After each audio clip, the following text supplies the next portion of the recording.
This is Dana Bash, the co-host of CNN's State of the Union. Recently, Health and Human Services Secretary Robert F. Kennedy Jr. appeared on her show, but instead of conducting an interview, Dana Bash opted for a textbook media ambush. The measles cases in the U.S. just reached a 35-year high. The second record-breaking year in a row, 93% of these cases are among the unvaccinated. The outbreak is happening on your watch. And even before becoming HHS secretary, for years, you have been one of the leading voices questioning the efficacy of vaccines. Do you accept some responsibility for this measles outbreak? Absolutely not. RFK Jr. has barely had time to figure out which drawer has the good pens at HHS. And Dana Bash is trying to pin a 35-year high in measles cases on his confirmation. But that's not how science works. Here's Secretary Kennedy back in April. This is a global outbreak. It started before I came to office. Most of 80% of the children affected are over 5 years old, which means their decision not to vaccinate predated my appointment. For clarity, the kids catching it now missed their shots years ago. Math literally makes it impossible for this to be his fault, and he brought the same exact reality check to Dana Bash. First of all, this is an international outbreak. And we're doing better at handling it than any country in the world. Mexico has 15 times the amount of measles per capita that we have. Canada has 4 times the amount of measles. England has 2 times the amount of measles. Did I cause those measles outbreaks? You're the most famous. Did I cause 137,000 cases? You're the most famous vaccine skeptic on the planet. Did I cause 137 cases of measles in Europe? Love that response. Because listening to Dana Bash's framing, it certainly sounds like she's trying to blame him for a literal worldwide measles outbreak. But the reality is that measles isn't just an American problem caused by one guy's appointment to Trump's cabinet. The communities that are suffering from measles are almost all religious communities that just don't vaccinate. The Mennonites have not vaccinated since 1796, since Edward Jenner invented the smallpox vaccine. It's hard to blame that on me as much as you want to blame it. No, I don't want to blame you. I'm asking you because you have a very powerful voice on these issues. No, I don't want to blame you. I'm sorry, what? Are we watching the same interview? Literally 2 minutes earlier, she looked him dead in the eyes and explicitly asked, "Do you accept some responsibility for this measles outbreak?" In other words, yeah, she's blaming him. You can't just throw out a loaded question, get called out on it, and then instantly backpedal like you're just an innocent journalist asking questions. What I want you to do is please use your bully pulpit to right now, as we're getting close to back to school, are you willing to say to parents who have not vaccinated their kids that they should vaccinate their kids for measles because it is safe and it will help them save their children's lives? Dana Bash is trying to suggest that RFK Jr. has never publicly advised that people take the measles vaccine, when in fact, he has done exactly that on the record under oath. Can you please tell us here today what you're going to do to reduce the number of measles cases and improve the MMR vaccination rate? We promote the MMR. We advise every child to get the MMR. That's what we do. But Dana Bash and her terrible producers apparently missed that Senate hearing. So she decides to pull this incredibly dramatic journalistic power move, demanding that he say it on her network like she's extracting a confession from a supervillain. We tell people on my websites, my public right now, I'll look say into the it camera. Right now that parents should get their children vaccinated for measles. A measles vaccine is effective. It stops measles in about 97% of the cases. But people should get vaccinated. Kennedy gave her the exact public health message that she asked for. End of story, right? Yeah. A reasonable journalist might take the win and move on, but this is CNN. Do you want people to get the MMR vaccine?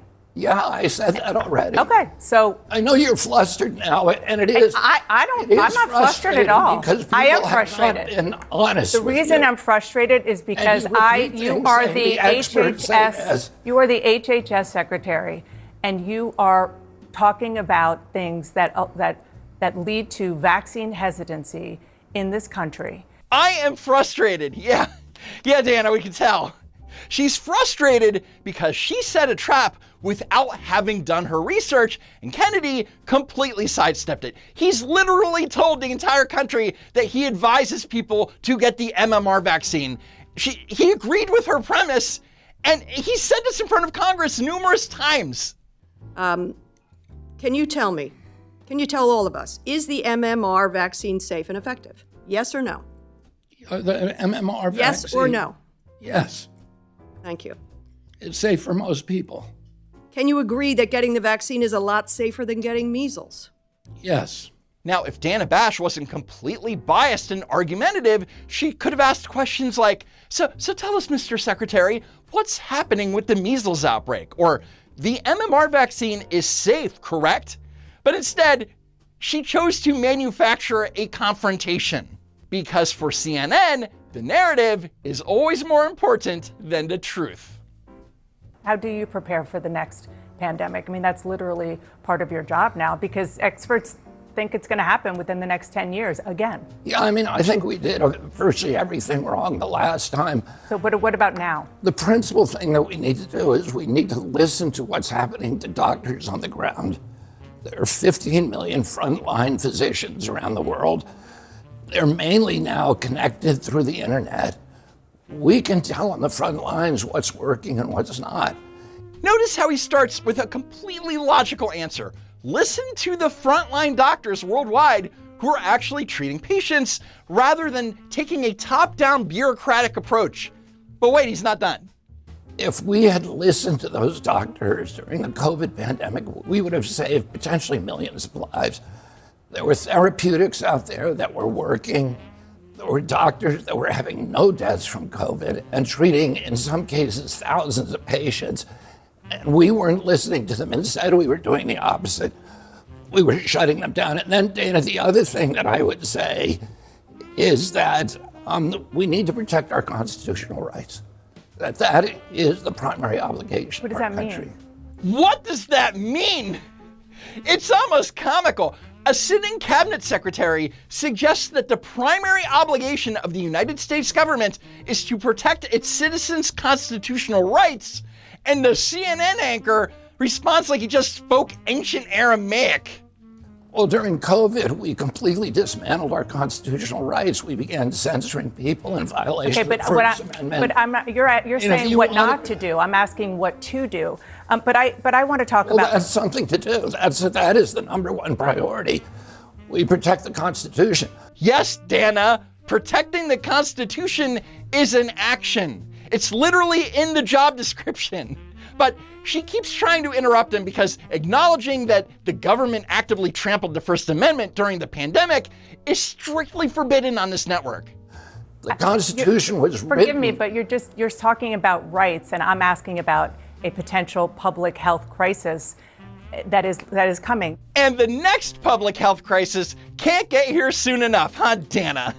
To the mainstream media, your fundamental God-given constitutional rights, they're just an annoying distraction getting in the way of whatever public health crisis they're trying to get ready to sell you next. But I do want to, And one of the mistakes we made in the last time was suppressing those rights so people weren't being heard. The doctors who were saying you're doing it wrong were being marginalized and vilified. Yeah, and because again, I really want to move on. Translation? Stop talking about how we silence doctors. We're here to talk about your bad opinions, Mr. Kennedy, not our terrible journalism. But yeah, you were saying you were yes, you I were do. part of the problem. No, I wasn't part of the problem. There was absolute press malpractice. You weren't allowing your Mr. job. Secretary, Your job is a fierce skepticism toward authority.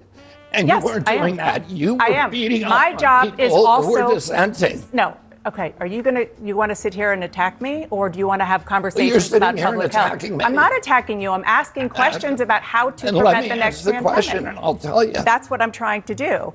But I also don't want to use this interview to allow you to say things that aren't entirely true. Ah, yes, the noble protector of truth. I don't want to allow you to say things that aren't entirely true.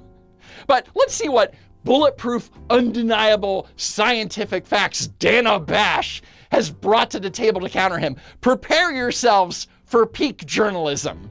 I can tell you that when it comes to the vaccine, there have been studies that show that because of vaccine disinformation, there could have been 100 to 200,000 lives in the U.S. saved. But because people didn't get the vaccine, that's why. I'm not saying that it entirely. You are saying nonsense. You are saying something that you cannot show me a single study. I am that not says saying that. nonsense. You are talking what somebody told you. Excuse me. And you cite me the study. What study?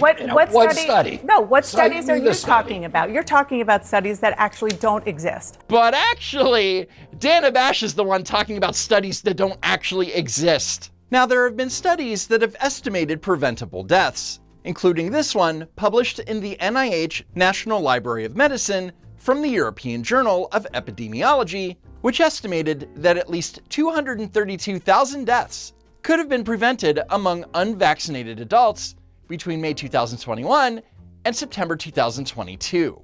What that study does not do is analyze the reasons for non-vaccination. So I'm curious.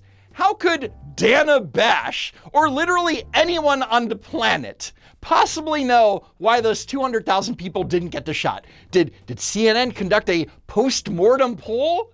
Did they break out a Ouija board and ask them if they listened to too many podcasts?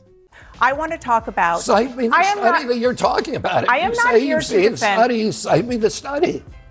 This is not productive. I am not here to defend all of the. Let me You're finish. talking nonsense. You're making assertions you can't support, and then when I call you on them, you're telling me that I'm arguing. Okay. With you. Kennedy absolutely dismantled her. The second he simply asked her to name the source of her imaginary study, she folded like a cheap lawn chair. This isn't productive. That's just Washington speak for, I'm losing the argument. But if there's a lesson to pull from the wreckage of this failed ambush, it's this. The absolute most devastating thing you can do to a mainstream media anchor trying to run a pre-written smear campaign isn't to yell at them. It's to just calmly ask for them to cite their sources. Anyway, that's it for now. Head on over to my super cool merch store at don'twalkrun.shop. Please subscribe to the channel so I can hit 800,000 by the midterms. And I hope to see you next time. If there is next time.